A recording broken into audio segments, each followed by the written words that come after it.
Alors, nous voulons en fait maintenant définir l'écriture trigonométrique d'un nombre complexe. Donc son argument, notamment parler de son argument. Pour introduire l'argument de façon propre, eh bien, nous avons besoin d'utiliser une fonction qui s'appelle l'exponentielle complexe. On connaît déjà l'exponentielle réelle, l'exponentielle complexe a à peu près les mêmes propriétés. Alors c'est quoi cette fonction exponentielle complexe? Elle est définie à partir de la série entière, somme des z puissance n sur factoriel n, qui a un rayon de convergence égal à plus l'infini. Alors ça on l'obtient en appliquant le critère de D'Alembert, un plus 1 sur un égale 1 sur n plus 1 qui tend vers 0 quand n tend vers plus infini. Et donc absolument convergente, quel que soit z appartenant à C, et on note exponentielle z, on notera autrement après, pour le moment. Alors, ça c'est donc la somme de la série. La fonction, eh bien, elle est C infini sur C, ça c'est la théorie des séries entières, et sa dérivée est obtenue en dérivant terme à terme. Donc sa dérivée, je vous laisse vérifier, ça fait ça. On perd le premier terme, évidemment, et puis ensuite on change n-1 en n, et on obtient la fonction elle-même, c'est-à-dire la dérivée de l'exponentielle, c'est elle-même. Par ailleurs, exponentielle 0 égale 1, il suffit de remplacer ici, il n'y a que le premier terme qui est égal à 1, tous les autres sont nuls. Propriété, on a exponentielle de z fois exponentielle z' égale exponentielle z plus z', c'est pas trop une surprise, quel que soit z appartenant à C. Démonstration, eh bien, on considère ces deux séries absolument convergentes. Donc la série produit aussi va être convergente, absolument convergente. Alors cette série de produits, c'est la somme des AK Bn-K, j'appelle ça AN, j'appelle ça Bn. Et sa somme va être égale au produit des séries. Alors je calcule Cn, d'accord, donc c'est égal à ça. Et en multipliant, en divisant par factoriel n, je fais apparaître le k parmi n. Et donc j'ai ça qui vaut exactement z plus z' à la puissance n sur factoriel n. Et autrement dit, j'ai cette égalité-là qui me dit exactement qu'exponentielle de z plus z' égale exponentielle z multiplié par exponentielle z', quel que soit z appartenant à C. Autre propriété, celle-là aussi bien connue, exponentielle z différente de 0, exponentielle moins z égale 1 sur exponentielle z. La démonstration est facile parce que exponentielle z multiplié par exponentielle moins z, c'est exponentielle z moins z, donc exponentielle 0 qui fait 1. Donc comme le produit des deux fait 1, aucun des deux n'est nul, parce qu'on est dans un corps, C est un corps, et en plus exponentielle moins z est égal à 1 sur exponentielle z.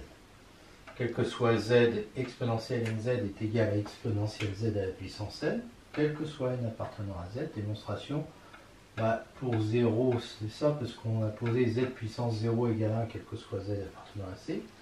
Pour n égale 1, c'est évident, on suppose que la propriété est vraie, et ensuite, ça se déroule très facilement. On utilise la propriété précédente, et donc on a ça. Et donc la propriété est héréditaire d'après le théorème de récurrence, elle est toujours vraie, quel que soit n appartenant à n. Alors maintenant, si n est entier négatif, on prend p égale moins n qui est positif, et on a exponentielle pz égale exponentielle z à la puissance p. Donc comme c'est différent de 0, on prend l'inverse, et ça nous donne exponentielle moins pz égale exponentielle p de z à la puissance moins p. Et donc exponentielle nz égale exponentielle z à la puissance n. Alors c'était déjà vrai pour n entier naturel, c'est vrai pour n entier négatif, donc c'est toujours vrai. Quel que soit z appartenant à C, le conjugué d'exponentielle z, c'est exponentielle du conjugué de z, démonstration. Exponentielle z, c'est la limite de la somme Sn de z quand n tend vers plus l'infini, où cette somme, c'est la somme de k égale 0 à n, des zk sur factoriel k. Exponentielle de z bar, avec la limite de Sn de z bar, quand n tend vers plus l'infini, mais Sn de z bar, c'est la somme des z bar k sur factoriel k, c'est-à-dire c'est le conjugué de Sn de z. D'accord? Donc, exponentielle z bar, ça va être la limite des conjugués des Sn de z quand n tend vers plus l'infini, et ça, on sait qu'on peut passer au conjugué dans les limites ou aux limites dans les conjugués. Et ça, c'est égal, donc on peut échanger, et donc ça fait le conjugué de la limite de Sn de z. Ça, on l'a vu avant, hein, dans ce chapitre sur les nombres complexes. Hein, égal exponentielle de z, enfin conjugué d'exponentielle z. Conséquence pour x appartenant à R, et si je prends z égale ix, hein, on obtient conjugué d'exponentielle x égale exponentielle de moins x. Alors, si je prends la norme d'exponentielle x au carré, qui est égale à exponentielle x multiplié par son conjugué, ça va donc faire exponentielle x multiplié par exponentielle moins x, c'est-à-dire exponentielle 0 égale 1. Donc ça veut dire que la norme est toujours égale à 1, quel que soit x appartenant à R. Tout d'abord, quelques rappels sur l'exponentielle réelle, définie comme l'exponentielle complexe, si bien qu'on a... Alors on la note comme ça, mais en fait elle est égale aussi à ça du moment que x appartient à R. Autrement dit, l'exponentielle z telle que l'on a défini avant pour z complexe, eh bien si z est un réel, ça devient ça. Exponentielle x positif, exponentielle x c'est infini, sa dérivée c'est ça, son tableau de variation c'est ça. Donc, tout ça, ça a déjà été étudié hein, dans un chapitre concernant l'exponentielle réelle et le logarithme. Voilà, on sait qu'on a ça, et puis on a aussi des limites, ça provient de la dérivée en 0. L'exponentielle l'emporte en plus l'infini moins l'infini. La réciproque, c'est la fonction logarithme népérien, qui est comme ça, de classe c infini, et sa définition intégrale. Enfin, l'équation différentielle y' égale ay, la variable t appartenant à R a pour solution les fonctions lambda exponentielle x. Ce qu'on va démontrer maintenant, c'est que l'application exponentielle z de c vers c étoile est surjective. Autrement dit que si on prend n'importe quel complexe non nul, il existe un complexe z, donc a différent de 0, il existe z appartenant à c tel que a égale exponentielle de z. Démonstration, l'idée c'est d'utiliser un chemin allant de 1 à a. Alors a, il n'est pas nul. Il peut être négatif par exemple, il peut être positif, il peut être complexe comme ça, et ne passant pas par 0. Bon, si a n'est pas entre 0 et moins l'infini, là c'est pas difficile, il suffit de prendre un segment, d'accord? Et donc on prend comme chemin t appartenant à 0,1 donne 1 moins t plus ta. En effet, si t est égal à 0, ça fait 1, et si t est égal à 1, ça fait 1. Par contre, si a est négatif, on va prendre un truc qui ressemble un peu à une parabole, sauf qu'on est dans C, donc ce sera u qui à t donne... là, je me débrouille pour que quand t est égal à 0, ça donne 1 ici. Quand t est égal à 1, ça donne a. Et puis par contre, je me débrouille pour que ça soit un truc qui s'annule que en 0 et puis en 1. Donc le reste du temps, c'est pas nul. Si bien que j'obtiens dans les deux cas une fonction u qui est continue, dérivable, qui s'annule jamais. Alors ici, elle ne s'annule jamais à cause de ça. Là, c'est évident qu'elle ne s'annule pas, mais là, elle ne s'annule pas parce qu'elle n'est pas nulle pour t égale 0 et t égale 1, et puis sinon, i facteur de t, t moins 1, c'est-à-dire. Et elle est dérivable en plus. Voilà. Donc l'idée est de construire ensuite une fonction f, comme ça, et comme u de 1 est égal à 1, on aura l'exponentielle de f de 1 est égal à a, donc z égale à f de 1 conviendra. Alors on pense au logarithme évidemment, et on a envie d'avoir f de t est égal à ln de u de t, sauf que f de t égale ln de u de t, sauf que u de t appartient à c. Alors, en osant dériver, ça nous donnerait f' de t égale u' de t sur u de t. Possible d'ailleurs car u de t est différent de 0. D'où la définition qu'on va donner. On va définir f par f de t égale somme de 0 à t du prime de x sur u de x dx. Donc c'est possible parce que u' sur u est une fonction continue, c'est évident.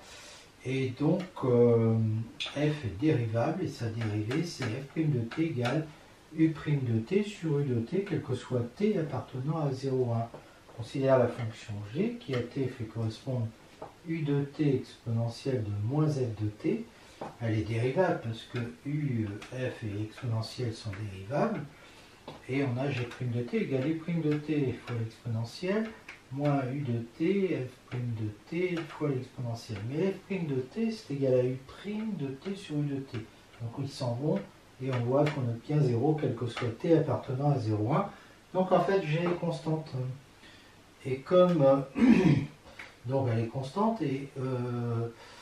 voilà, c'est ça.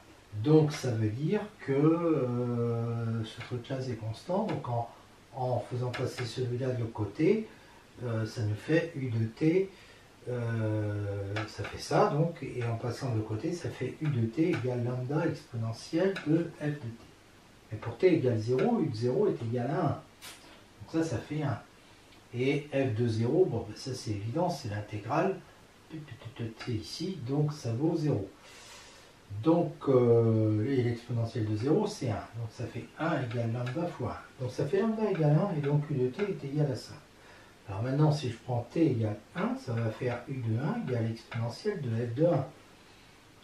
Donc ça va faire u de 1, ben c'est a, qui est égal à l'exponentielle de f de 1. Et donc j'ai bien ce que je voulais avoir, c'est-à-dire j'ai trouvé z égale f de 1 appartenant à c, qui vérifie exponentielle de z est égal à a, d'où le résultat. Donc on a démontré en fait que cette fonction-là, exponentielle de z, définie sur c, eh bien, est surjective. Alors on savait qu'exponentielle de z n'est jamais égale à 0, hein, bien sûr, donc on arrive dans C étoile. Quel que soit z, alors là je l'ai appelé A appartenant à C étoile, il existe z appartenant à C tel que A égale exponentielle de z. Nous allons montrer que la fonction exponentielle complexe, qui est z appartenant à C associé exponentielle de z, hein, appartenant à C ou à C étoile, c'est pas grave, est ouverte. C'est pas grave parce que C étoile est un ouvert de C. Démonstration, on prend un ouvert U de C, il faut démontrer que W égale exponentielle U est un ouvert de C. Ouvert de C étoile égale ouvert de C, car C étoile est un ouvert de C. Soit Z2 appartenant à W, il existe Z1 appartenant à U tel que Z2 égale exponentielle Z1, ce qui fait que Z2 est différent de 0. Cette fonction qui à Z donne Z1 plus Z est une translation, donc elle est continue, donc H-1 de U est ouvert, et donc V égale moins Z1 plus U est un ouvert. Z1 appartient à U, donc 0 égale moins Z1 plus Z1 appartient à V, qui est donc un ouvert contenant 0. On reprend le chemin continu U, alors UZ parce qu'il dépend de Z, qui a T appartenant à 0,1 donne ça, qui relie en ligne droite, en segment, 1 à Z quand Z n'appartient pas à R étoile. Ça, c'est ce qu'on a fait dans la démonstration précédente. Alors, T est égal à 0, donc U de T, UZ de T est égal à 1, si T est égal à 0, pardon, UZ de T est égal à 1, et si T n'est pas égal à 0, est-ce qu'on peut avoir UZ de T égale 0? Eh bien, à ce moment-là, ça nous fait T facteur de Z-1 égale moins 1, donc module de Z-1 égale 1 sur T, parce que T est différent de 0, mais comme il est inférieur ou égal à 1, ce truc-là est supérieur ou égal à 1. D'accord? Donc, en fait, le module de Z-1, donc, si le module de Z-1 est inférieur à 1, alors UZ de T n'est jamais égal à 0. Voilà. Soit donc f, la fonction, qui a z appartenant à la boule ouverte de centre 1 de rayon 1, hein, pour avoir ça, c'est la boule ouverte de centre 1 de rayon 1, ceci, somme de 0 à 1 de u'z de t sur uz de t dt. C'est-à-dire ça, qui continue. Pourquoi? Parce que les fonctions tz, alors t appartenant à 0,1 et puis z à la boule, donne z-1, donne 1 moins t, donne tz, donc ensuite il y a une addition puis une division. Elles sont continues, ces fonctions-là, et donc par addition-division, celle-là est continue, et donc f est continue. Bon, bah, ça c'est les intégrales dépendant d'un paramètre. On a vu les démonstrations précédentes de plus que exponentielle de f de z est égale à z, quel que soit z appartenant à cette boule. F est continue. Donc f-1 de V est ouvert. Alors c'est un ouvert de la boule 1, 1, parce que f est défini sur cette boule. Donc de C parce que D1 est un ouvert de C. 0 appartient à V et f de 1 est égal à la somme de 0 à 1. Il faut remplacer Z par 1. Donc ça fait 0, puis là ça fait 1. Donc ça fait 0. Donc 1 appartient, puisque f de 1 est égal à 0, 1 appartient à f-1 de V, puisque 0 appartenait à V. K, la fonction qui a Z appartenant à C donne Z sur Z2. Alors c'est possible parce que Z2 est différent de 0, appartient à C et continue. Donc oméga égale Z2 f-1 de V est égal à K-1 de V est un ouvert de C. 1 appartient à f-1 de V. Donc Z2 égale Z2 fois 1 appartient à oméga. Z2 fois 1. Donc ça appartient à oméga. Montrons que oméga est inclus dans V. Eh bien, donc ça c'est important, que Z2 appartienne à oméga. Soit Z appartenant à oméga, donc par définition de oméga, c'est-à-dire que Z est égal à un Z de Z', où Z' appartient à f-1 de V. f-1 de V qui est inclus dans cette boule. Donc Z' appartient à B11. Donc exponentielle de f de Z' est égal à Z'. Et Z' appartient aussi à f-1 de V. Donc f de Z' appartient à V. Donc en fait, Z1 plus f de Z' va appartenir à U, puisque f de Z' appartient à V. Donc Z1 plus V, ben, ça fait U. Donc voilà. Z2, Z est égal à Z2 Z'. Alors Z est égal à Z2 Z', oui. Z2 c'est exponentielle Z1 et on vient de voir que Z' était égal à exponentielle de f de Z'. Ça c'est grâce à ça. D'accord? Et donc ça fait exponentielle de Z1 plus f de Z', qui appartient donc à exponentielle de U, puisque Z1 plus f de Z' appartient à U. Donc si Z appartient à oméga, alors Z appartient à exponentielle de U, qui n'est autre que W. Donc ça veut dire que oméga est inclus dans V. Donc, quel que soit Z2 appartenant à W, il existe un ouvert oméga de C, tel que Z2 appartient à oméga, c'est ce que j'ai rappelé tout à l'heure. Et oméga inclus dans W. Donc W est un ouvert de C, et donc de C étoile. Quel que soit l'ouvert U de C, exponentielle U est un ouvert de C étoile, donc exponentielle est ouverte.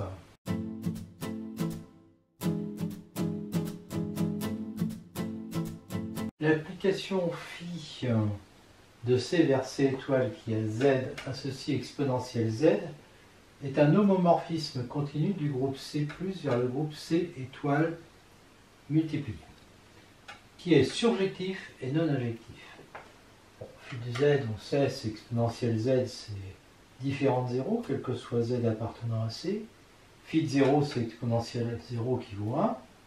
Phi de Z plus Z' est égal à phi de Z exponentielle de Z plus Z' égale exponentielle Z exponentielle Z' égale phi de Z, quel que soit Z' appartenant à C. Donc on a bien affaire à un homomorphisme nouveau. On a vu que phi est continu.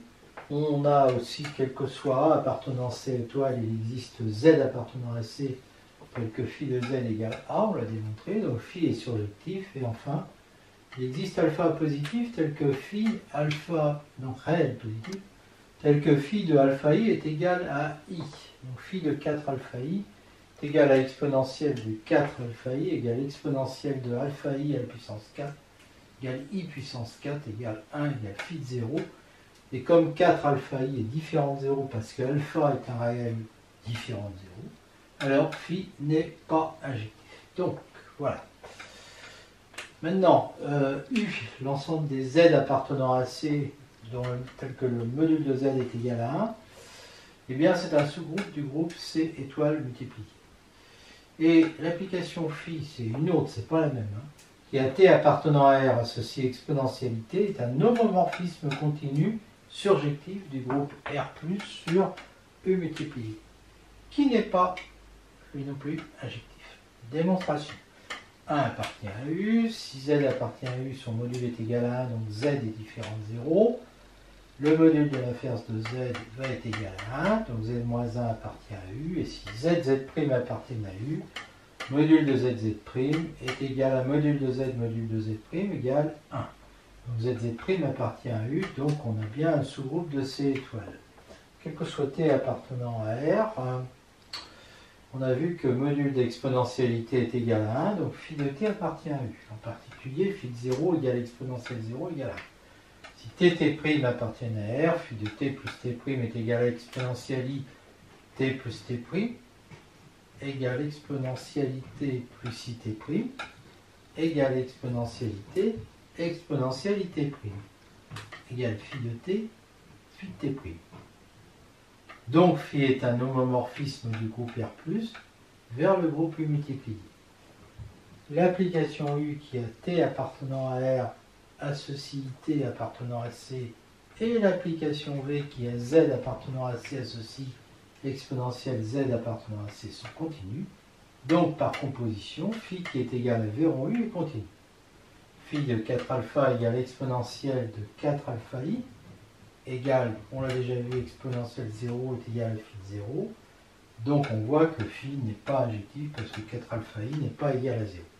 Elle est surjective parce que si Z appartient à U, alors Z, on sait, appartient à C étoile, et donc on sait qu'il existe un Z'. On peut écrire A plus IB avec AB appartient à R, donc un Z' appartenant à C, tel que l'exponentielle de Z' est égale à Z. Donc, exponentielle de A plus IB est égale à Z, donc exponentielle A, exponentielle IB est égale à Z. B appartient à R, donc module d'exponentielle IB est égal à 1. Donc le module d'exponentielle Z' qui est égal au module d'exponentielle A multiplié par le module d'exponentielle IB, celui-là vaut 1, ça fait exponentielle A, c'est un réel, hein.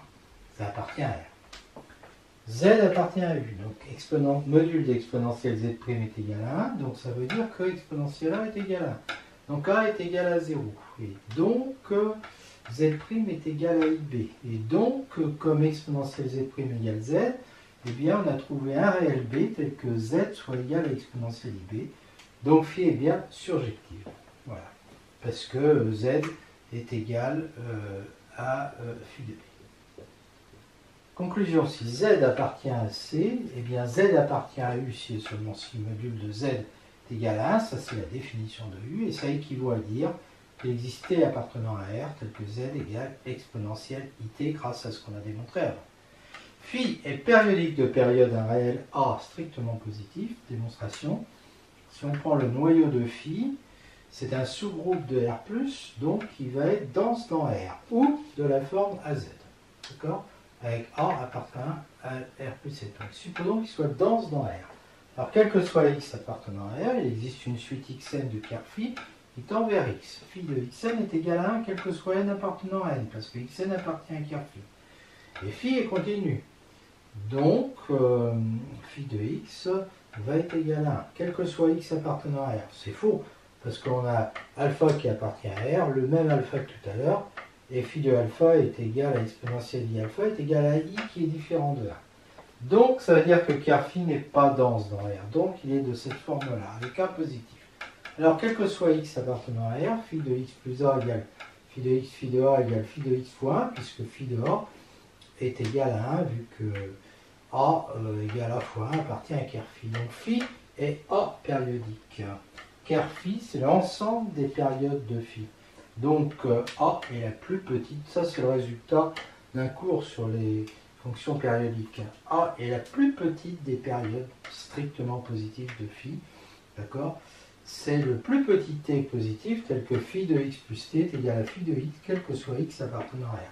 Et toute autre période t est forcément de la forme A multiplié par un entier relatif. On va démontrer maintenant que la fonction phi qui a t appartenant à R associée à exponentialité appartenant à U c'est l'ensemble des complexes de module 1, est ouverte. Alors j'utilise une démonstration faite par Mathieu Romani sur une doc internet, et c'est celle-là aussi que j'avais utilisée pour démontrer que la fonction exponentielle qui a z appartenant à c associée exponentielle z est ouverte. Et d'ailleurs, on va utiliser ce résultat, soit oméga un ouvert de R, c'est une réunion d'intervalles, et chaque intervalle peut s'écrire comme étant la boule, l'intersection avec R de la boule ouverte de centre A plus B sur 2 et de rayon B-A sur 2. Vous faites un dessin, c'est évident. Donc oméga est une réunion de trucs comme ça, et donc ça va être R intersection, la réunion de ces boules, que j'appelle oméga prime, et oméga prime évidemment est un ouvert de C. Réciproquement, si oméga prime est un ouvert de C, R inter oméga prime est un ouvert de R pour la topologie induite sur R par celle de C, et donc la topologie naturelle sur R est en fait la topologie induite par celle de C sur R. Donc je reprends cet ouvert oméga, et donc qui est de la forme oméga prime inter R. Oméga prime est un ouvert de C, donc oméga un ouvert de R. Oméga prime est ouvert, donc I oméga prime, ensemble des IZ, Z appartenant à oméga prime, est un ouvert de C, puisque la fonction qui a Z appartenant à C donne Z sur I, donc homothétie est continue. Comme Z appartenant à C donne exponentielle Z est ouverte, on en déduit que ça c'est un ouvert de C. Et donc U inter exponentielle I oméga prime, ça c'est un ouvert de C, est un ouvert de U. U c'est ça. Montrons que phi de oméga est égal à U inter exponentielle I oméga prime. On prend Z appartenant à phi de oméga, donc il existe T appartenant à oméga, donc à R, tel que Z égale exponentialité. Donc comme T appartient à R, ce truc-là, ça appartient à U. Et puis T, oméga, c'est quand même R inter oméga prime, donc ça veut dire que T appartient à oméga prime, donc IT appartient à I oméga prime, donc exponentialité appartient à l'exponentielle de I oméga prime. Donc si Z appartient à phi de oméga, Z appartient à U inter exponentielle de I oméga prime.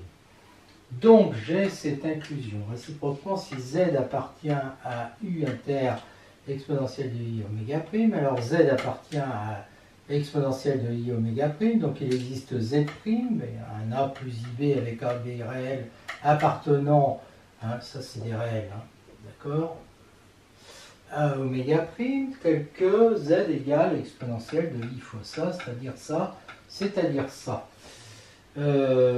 Et donc, comme je veux que Z appartienne à U, son module doit être égal à 1, c'est le module de ça fois le module de ça, mais le module de ça, ça fait 1, et donc c'est égal à exponentielle moins B, qui doit être égal à 1, donc B égale 0. Donc du coup, mon Z' c'est un A, c'est un nombre réel. Et Z est égal à exponentielle IA avec A, qui appartient à oméga prime, puisque mon Z' il appartenait à oméga prime.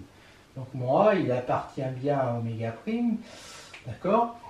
Et voilà, c'est ça. Et il appartient à R, donc il appartient à R et à oméga prime, c'est-à-dire à oméga. Donc mon Z, c'est un exponentiel de I oméga, c'est un exponentiel IA, donc il appartient à exponentielle de I oméga, puisque mon A appartient à oméga. Et ça, c'est exactement phi de oméga. Donc, je viens de démontrer là cette inclusion. Et comme j'avais démontré l'autre, j'en déduis l'égalité. Alors là, j'ai un ouvert, et donc un ouvert de C, et donc l'intersection avec U, ça fait un ouvert de U. Et donc, je viens de démontrer que phi de oméga est un ouvert de U, quel que soit oméga, ouvert de R, donc c'est gagné, phi est ouverte. La restriction de phi à l'intervalle 0a est donc la fonction qui fait ça, appartenant à U, et c'est une bijection. Elle est injective, en effet. Si je prends t plus supérieur ou égal à 0, inférieur à t', inférieur à et phi de t égale phi de t', on a ça, donc ça, donc ça. Donc t' moins t appartient à Kerphi, donc c'est un Ka, où K appartient à Z. Et t' est supérieur à t, donc K appartient à une étoile. Donc t' moins t est supérieur ou égal à A, ce qui implique que t' est supérieur ou égal à A plus t, donc supérieur ou égal à A, ce qui est faux. Donc phi est injective. Elle est surjective. Si Z appartient à U, on sait qu'il existe T appartenant à R. tel que z égale phi de t, parce que phi est surjective. Soit k, la partie entière de t divisé par a, donc appartient à z, et on a cette inégalité qui nous donne celle-là. Donc en enlevant ka, ça nous fait que u égale t moins k est compris entre 0 et a. Donc u appartient à cet intervalle. Alors maintenant, si je fais z égale phi de t, c'est z égale phi de u plus k, parce que t est égal à u plus k. Donc ça fait phi de u, phi de k, et phi de k, il est égal à 1 parce que k, bah, ça appartient à z, donc à la quart de phi. Voilà.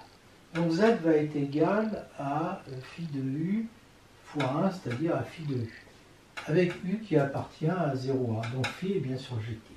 Alors, quand je dis phi, c'est sa restriction, d'accord? Voilà.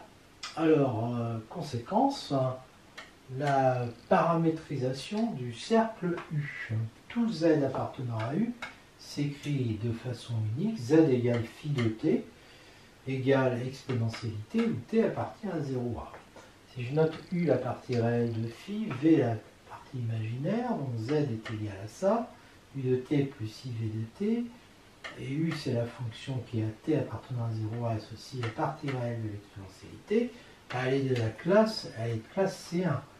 C'est dérivable et la dérivée continue parce que c'est le cas pour exponentialité qui est lui est C infini. De même pour V. En fait c'est C infini d'ailleurs. Le périmètre du cercle U c'est alors P égale somme de 0 à A, de racine de U' de t au carré plus V' de t au carré, mais on a ça. D'accord? Et donc en dérivant ça fait I exponentialité est égal à U' de t plus IV' de t. Et d'où je vois que I, bah, exponentialité, c'est-à-dire ça, est égal à ça, et donc U' de t, alors moins V de t, I fois I, fait moins 1, donc ça fait ça, égal à ça, donc je vois que U' égale moins V, et V' égale U, donc c'est la dérivée du sinus qui est égal à cosinus, et la dérivée du cosinus qui est égal à moins sinus. Hein. Donc, U' de t au carré plus V' de t au carré, ça va faire V au carré plus U2, c'est-à-dire le module au carré d'exponentialité, et donc ça fait 1. Et donc le périmètre est égal à l'intégrale de 0 à A de 1 dt. Mais ça c'est parce que c'est une bijection. Hein. Et donc ça fait A, et comme nous on a envie que ça fasse 2π, hein, parce que c'est un cercle de rayon 1, eh bien on va poser π est égal à A sur 2. Et voilà la vraie définition du nombre π. D'accord? Et évidemment, comme A était strictement positif, c'est strictement positif. Alors l'application phi qui a t appartenant à R associé exponentialité appartenant à U, est donc un homéomorphisme surjectif de période A égale de π. Et donc j'ai exponentielle de zi qui est égal à 1, exponentielle de I facteur de t plus 2π, qui est égal à exponentielle de it, quel que soit t appartenant à R.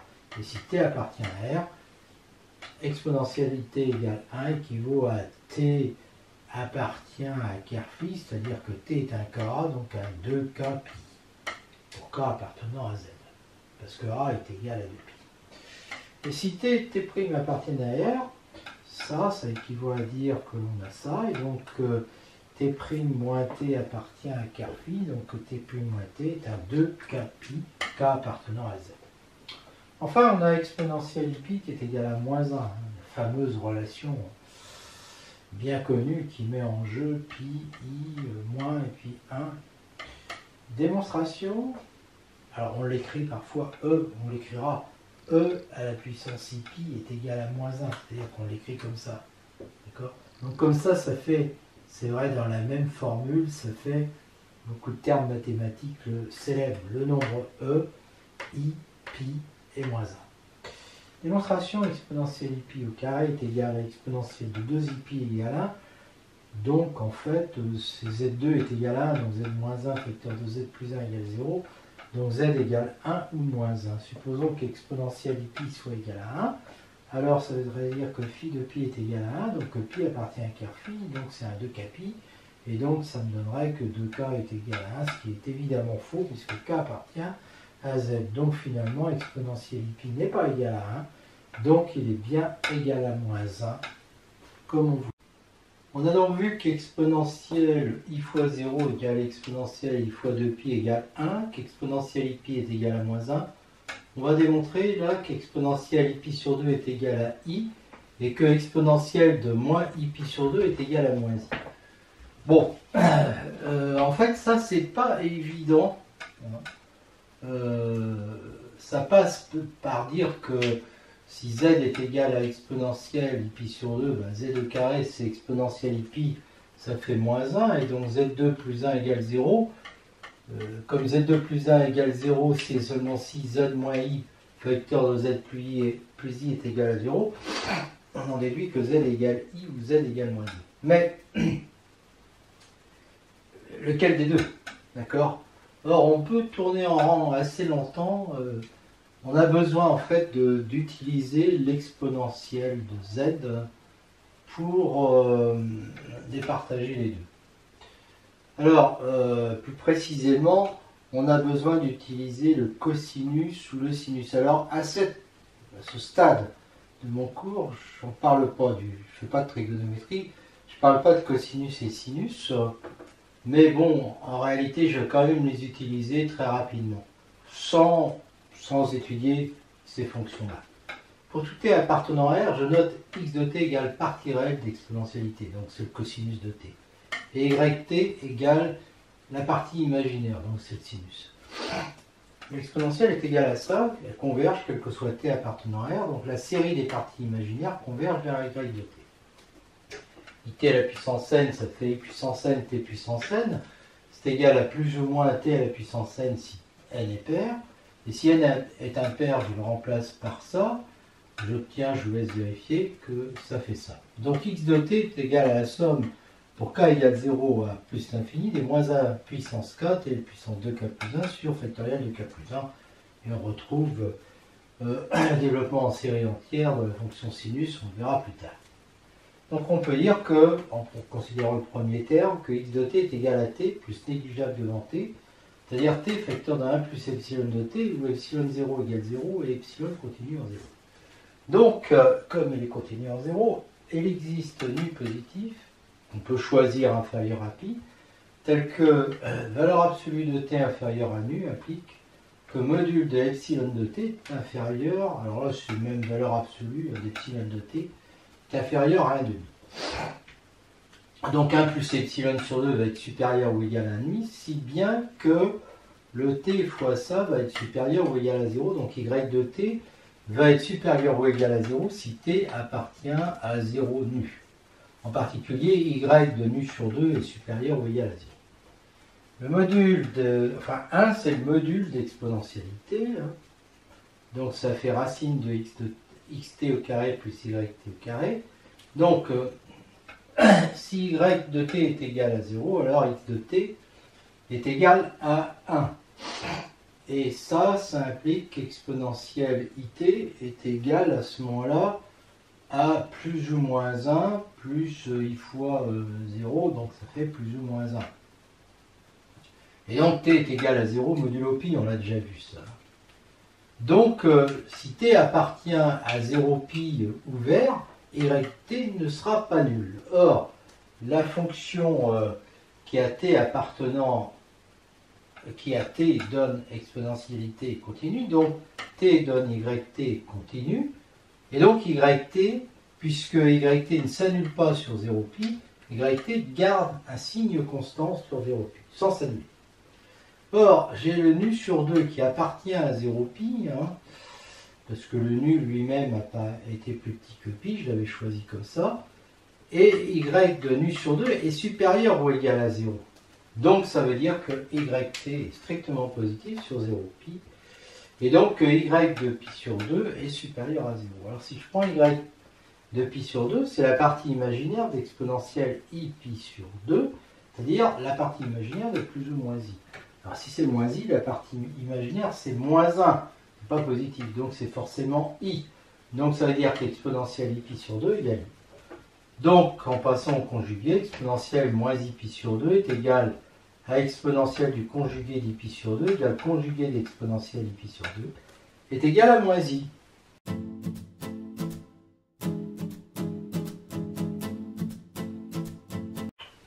Pour en arriver à la notion d'argument d'un nombre complexe, je fais quelques remarques topologiques. Certaines n'étant pas indispensables d'ailleurs, je pousse un petit peu loin. Donc on a ce diagramme avec phi qui est un homomorphisme surjectif, car phi égale 2πz. Pour tt' appartenant à R, la classe de t est égale à la classe de t', si et seulement si, on a ça. La projection canonique, P, qui a t appartenant à R associée à la classe de t, c'est-à-dire l'ensemble des t plus 2 capi. P est surjective, la topologie θE, topologie quotient définie sur l'espace quotient E, elle est définie par, si U est une partie de E, U est un ouvert, si et seulement si, P-1 de U est un ouvert de R. Ce qui rend P évidemment continu. Si X, Y appartiennent à E, ils ont des représentants T, T', et alors on montre que la classe de T plus T' ne dépend pas des représentants T, T'. Bon, c'est facile à faire, hein. Ça a été fait dans des chapitres consacrés aux espaces quotients, je ne refais pas. Donc ça permet de définir X plus Y égale classe de T plus T', et on montre qu'on a un groupe commutatif et que, évidemment, quel que soit T' appartenant à R, P de T plus T', tout a été fait pour, hein. C'est la classe de T plus T' égale classe de T plus classe de T' égale P de T plus P de T', ce qui fait que P est un homomorphisme de groupe. L'application P est ouverte. Alors ça veut dire quoi? Ça veut dire que si U est un ouvert de R, alors U' égale P de U est un ouvert de R. Démonstration. Ben, on prend T' appartenant à P-1 de U'. Ça équivaut à dire que la classe de T' appartient à P de U, ce qui équivaut à dire qu'il existe T appartenant à U, K appartenant à Z, tel que T' égale T plus 2 capi. Donc P-1 de U', ça va être l'union, pour K appartenant à Z, des éléments de U auxquels on rajoute 2 capi. Donc on peut le noter U plus 2 capi. Alors maintenant, si je prends l'application à translation FK qui est à T associe T moins 2 capi, est évidemment continue comme toutes les translations, et Fk-1 de U est donc un ouvert. Là on est dans R, d'accord, car U est un ouvert. Donc l'ensemble des T tel que T moins 2 capi appartient à U est un ouvert. En faisant passer de côté, on voit donc que U plus 2 capi est un ouvert. P-1 de U' est donc une réunion d'ouverts, donc c'est un ouvert. Donc U' est ouvert, quel que soit, hein, ça vient de ça. Hein. Non, ça vient de la définition de la topologie. D'accord? Ici on a U'. Dire que U' est un ouvert, ça équivaut à dire que P-1 de U' est un ouvert. Alors là, je viens de démontrer que P-1 de U' est un ouvert. Donc U' est un ouvert, quel que soit l'ouvert U de R, donc P est ouverte. Maintenant, E est un espace séparé. Démonstration, supposons XY appartenant à E, X différent de Y, il existe TT' appartenant à R, tel que X égale classe de T, Y égale classe de T', T' moins T, n'appartient pas à 2πz puisque X est différent de Y, c'est-à-dire classe de T' moins T va être différent de la classe nulle. K, soit K égale la partie entière de T' moins T sur 2π, on a donc ça, mais T' moins T est différent de 2 capi, hein, donc ça veut dire qu'en fait on a ça, d'accord? Voilà. Alors je soustrais 2 capi partout, et donc j'obtiens ça, et je remplace T' par T' moins 2 capi. Ça ne change rien, hein, parce que la classe de T' moins 2 capi, c'est encore la classe de T', donc ça fera Y. Donc en fait, ça revient à dire, je peux prendre un T' tel que l'on est ça. Voilà.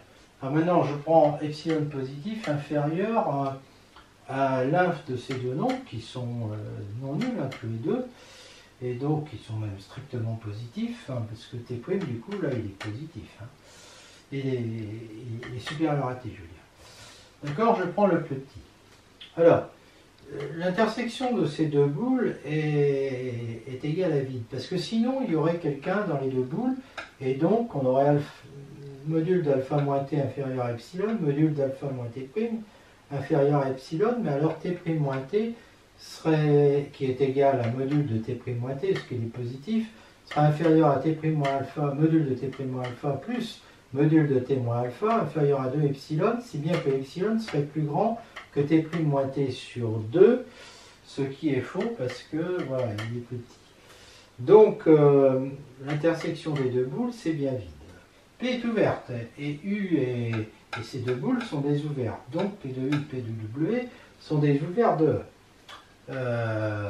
parce que l'application est ouverte. Donc supposons maintenant que P de U inter P de W soit différent du vide. Donc il y aurait un alpha, cette fois-ci appartenant à P de U inter P de W. Donc il existerait A appartenant à U, B appartenant à W, tel que alpha égale classe de A, alpha égale classe de B, donc classe de A égale classe de B, donc B moins A égale 2 capi, K appartenant à Z. B est différent de A, parce que si A était égal à B, à ce moment-là, ça voudrait dire que comme A appartient à U, B appartient à W, U inter W serait égal à... c'est impossible puisque U inter W est égal à vide. Voilà. Sinon, ce ne serait pas vide. Donc, la valeur absolue de B-A va donc être supérieure ou égale à 2pi. Mais B-A, j'écris l'inégalité triangulaire, ça c'est inférieur à alpha, l'autre aussi, ça fait ça, et ça doit être inférieur à... Alors c'est inférieur à 2pi, parce que ça fait 2 epsilon plus ça, et comme j'ai supposé que epsilon était inférieur à ça, eh bien ça me donne que c'est inférieur à 2pi. Or, moi, je sais que c'est supérieur ou égal à 2pi. Donc, il y a une contradiction. Donc, ça veut dire que P de U inter P de W est égal à vide. Alors, P de U, P de W, c'est des ouverts. X égale classe de T appartient à P de U. Y égale classe de T' appartient à P de W. Et donc, j'ai trouvé des ouverts qui contiennent X et Y et qui ont une intersection vide. Et donc, ça veut dire que Eθ est bien séparé. Voilà. Démonstration plus rapide que ça, en utilisant un résultat de topologie, on considère le graphe de la relation d'équivalence qu'il y a là. G égale l'ensemble des couples XY appartenant à R2, tel que X moins Y, tel que X est en relation avec Y, c'est-à-dire X moins Y appartient à Kerphi, ou encore X moins Y égale 2 capi, K appartenant à Z. Il est fermé, et comme P est ouverte, alors on peut dire que Eθ, est séparé, chapitre topologie. Alors, pourquoi est-il fermé? Si je prends cet ensemble-là, et si je prends surtout une suite de cet ensemble, convergeant vers un XY appartenant à R2, Xn va tendre vers X. Mais Xn plus 2Knπ, et Kn appartient à Z, va tendre vers Y. D'accord? Donc en fait, comme ça tend vers X, je vois que 2Knπ va tendre vers Y moins X, et donc Kn va tendre vers Y moins X sur 2pi. Mais Kn appartient à Z. Donc ça veut dire que Kn va être constant à partir d'un certain rang. Donc à partir d'un certain rang, mais Xn plus 2Knπ, ça va être en fait des Xn plus 2kπ. Et comme Xn tend vers X, bon, ça va tendre vers X, X plus 2kπ. Voilà. Et donc, mon XY, en fait, c'est un XX plus 2 capi. Et ça appartient bien à G, puisque K appartient à Z. Donc, je viens démontrer que à chaque fois qu'on a une suite de G qui converge dans R2, eh bien, elles convergent dans G. Donc, ça veut bien dire que G est fermé. Donc là, j'ai démontré que G est fermé. Et encore une fois, puisque P est ouverte, alors on en déduit que Eθ est séparé. Donc je reprends le diagramme avec toutes ces choses-là qu'on a démontrées. Je remarque que si Tt' appartiennent à R et que classe de T est égale à classe de T', alors T' égale T plus 2 capi et phi de T est égal à phi de T', ce qui permet de définir psi, la fonction psi, de E vers U par X donne phi de T, où T est un représentant de la classe X, puisque c'est indépendant du représentant.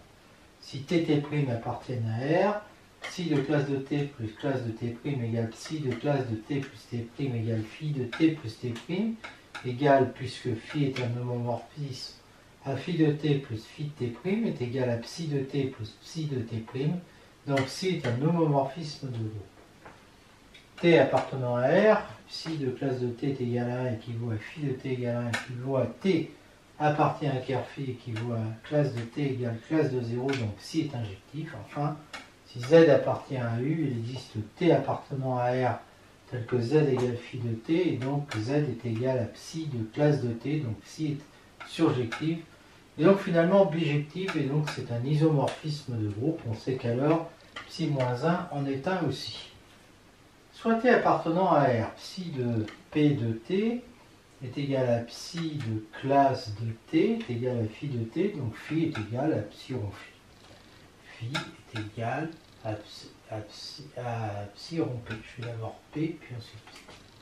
Soit W un ouvert de U. Remarque la topologie sur U, c'est la topologie de C induite sur U. On dit les ouverts de U, c'est les ouverts de C inter U. Enfin, encore U inter les ouverts de C. Voilà. X appartient à psi moins 1 de W, ça équivaut à dire qu'il existe T appartenant à R, que X égale classe de T, et que phi de T appartient à W. Donc ça veut dire qu'il existe T appartenant à R, tel que T appartenant à phi moins 1 de W, tac, et que X est égal à P de T, ce qui équivaut à dire que X appartient à P de phi moins 1 de W. Donc ça équivaut à ça, ben ça veut donc dire que psi moins 1 de W est égal à P de phi moins 1 de W. Et W est ouvert de U. Et phi est continu, donc phi moins 1 et phi moins 1 de W est un ouvert de R. Et P est ouvert, donc P d'un ouvert, donc P de ça c'est un ouvert de E. Donc psi moins 1 est ouvert, quel que soit l'ouvert W de U, donc psi est continu. Argument d'un nombre complexe non nul, si Z appartient à C étoile, alors Z sur module de Z appartient à U, puisque le module de ça c'est le module de Z sur module de Z égale 1. L'argument de Z noté avec un A majuscule arc de Z est psi moins 1 de Z sur module de Z, qui appartient à Z sur 2 pi Z. Si T0 appartenant à R est un représentant de psi moins 1 de Z sur module de Z, c'est-à-dire si Z sur module de Z est égal à exponentielle de IT0, alors argument de Z est égal à classe de T0, et argument de Z égale classe de T, ça équivaut évidemment à dire que T est égal à T0 plus 2 capi K appartenant à Z. Donc les arguments de Z, l'argument de Z, c'est de toute façon c'est la classe de T0, c'est-à-dire c'est l'ensemble des T0 plus 2 capi de K appartenant à Z. Les réels T0 plus 2 capi sont appelés des déterminations de l'argument de Z, et on peut noter ça arg de Z. D'accord ? Donc ils sont définis modulo de pi. La notation, et je mets une lettre minuscule, argument de Z, arc de Z égale T modulo de pi, signifie en fait que grand argument de Z est égal à classe de T appartenant à Z sur 2 pi Z. D'accord ? Voilà. Et ça équivaut à dire aussi que tous les autres arguments, c'est des T plus 2 capi. Tous les autres déterminations de l'argument. ZZ' appartenant à C étoile, alors argument de ZZ' égale argument de Z plus argument de Z'. En effet, argument de ZZ' c'est psi moins 1 de ça, donc de ça, et comme c'est un isomorphisme, donc un homomorphisme, ça fait ça. Et donc ça fait argument de Z plus argument de Z'. Si TD' sont des déterminations de ZZ', ben, l'argument va donc être égal à la classe de T plus T'. Donc une détermination de l'argument de ZZ' sera alors T plus T'. Il y a une erreur ici. Donc le 1, ça, ben, on l'écrira le plus souvent. Petit argument de ZZ' est égal à argument de Z plus argument de Z'. Mais ils sont tous définis modulo pi, modulo de pi.